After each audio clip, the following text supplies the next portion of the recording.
माँ, हम सब इस बार गर्मी की छुट्टियों में शिमला जा रहे हैं। आप भी हमारे साथ चलिए ना। मैं इनसे कहकर आपके लिए भी फ्लाइट की टिकट बुक करा लेती हूँ। फोन पर अपनी माँ से बातें कर रही सुरभि चहक रही थी, लेकिन दूसरी तरफ फोन पर मौजूद सुरभि की माँ शारदा जी ने साफ इनकार कर दिया।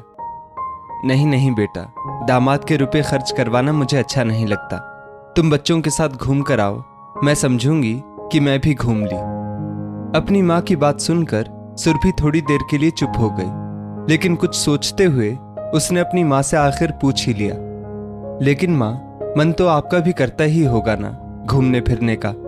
भले ही आप किसी को बताती नहीं है, लेकिन मुझे याद है आप पापा के साथ हम सबको लेकर हर बार गर्मी की छुट्टियों में कहीं ना कहीं घूमने जाया करती थी, और मेरे पास तो उन दिनों की ढेरों तस्वीरें भी हैं। अपनी बेटी की बातें सुनकर बीते दिनों को याद करती शारदा जी मुस्कुरा उठी। बेटा, वो सब पहले की बातें हैं, तुम भी कहाँ उन बातों को याद करने लगी। अब ना तो तुम्हारे पापा रहे और ना ही वो दिन। सुरभि ने महसूस किया कि उसकी माँ की हंसी में भी एक गहरी उदासी थी। अच्छा माँ, ये तो बताओ, भैया भाभी गर्मी की छुट्टियों में कहाँ जा रहे हैं? कुछ पता है आपको? नहीं, अब तक तो मुझे कुछ मालूम नहीं है।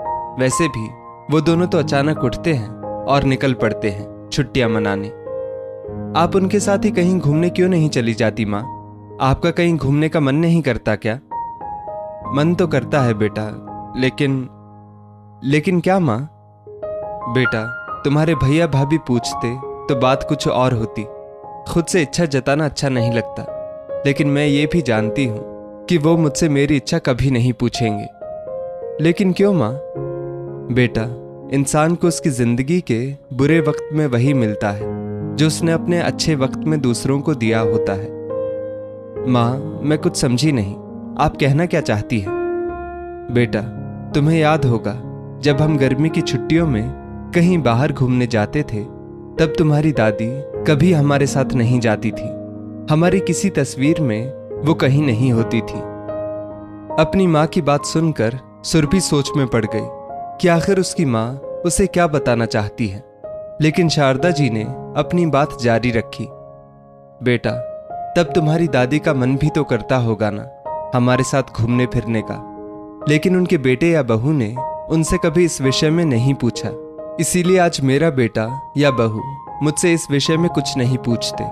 जो मैंने दिया है वही तो मैं पा रही हूं। फोन पर बातें कर रही माँ बेटी के बीच थोड़ी देर के लिए एक सन्नाटा सा पसर गया, लेकिन भावुक स्वर में ही सही शारदा जी ने उस सन्नाटे को तोड़ा। खैर, ये सब बातें छोड़, ये बता, तेरी सास तुम लोगों के साथ शिमला घूमने जा रही है या नहीं? अचानक अपनी माँ का ये सवाल सुनकर सुरभि ने झटपट दो टूक जवाब दे दिया। नहीं माँ, वो हमारे साथ कहीं नहीं जाती है। लेकिन क्यों बेटा? अभी अभी अपनी माँ को साथ लेकर शिमला घूमने जाने की बात कर रही बेटी का अपनी सास के प्रति ऐसा रूखा सूखा रवैया देख शारदा जी हैरान थी, लेकिन सुरभि आगे बताने लगी। माँ, आप मेरी सास को नहीं जानती, उन्हें कभी हमारे साथ कहीं घूमने की इच्छा होती ही नहीं है। बेटा, ये बात उन्होंने कभी तुमसे खुद कही है? नहीं माँ, लेकिन अगर उन्हें हमारे साथ घूमने का मन होता तो कभी कहती तो सही। जब भी मैं कहीं बाहर घूमने का प्लान बनाती हूँ, तब आपके दामाद जी अपनी माँ की इच्छा से उन्हें कुछ दिनों के लिए उनकी बेटी के घर रहने के लिए छोड़ आते हैं। अब आप ही बताइए, इसमें मैं क्या कर सकती हूँ? लेकिन बेटा, तुम अपनी तरफ से एक बार कोशिश तो कर ही सकती हो, क्योंकि ये भी तो हो सकता है कि वो भी मेरी तरह ही अपने बेटे या बहू के पूछने की राह देख रही हो। अपनी माँ की बात सुनकर सुरभि सोच में पड़ गई, लेकिन शारदा जी ने अपनी बात पूरी करते हुए अपनी बेटी को समझाया। एक बात याद रखना सुरभि, अगर तुम मेरी तरह आज अपनी सास को अपनी खुशियों में शामिल नहीं करोगी, तो कल तुम्हारे बच्चे भी तुम्हें अपनी खुशियों में शामिल करने से कतराएंगे। शारदा जी अपनी बेटी को आप बीती बता रही थी, लेकिन सुरभि को ऐसा महसूस हो रहा था जैसे उसकी माँ उसे जिंदगी की सच्चाई से रूबरू करा रही थी। दोस्तों, इस स्टोरी को लेकर आपकी क्या राय है?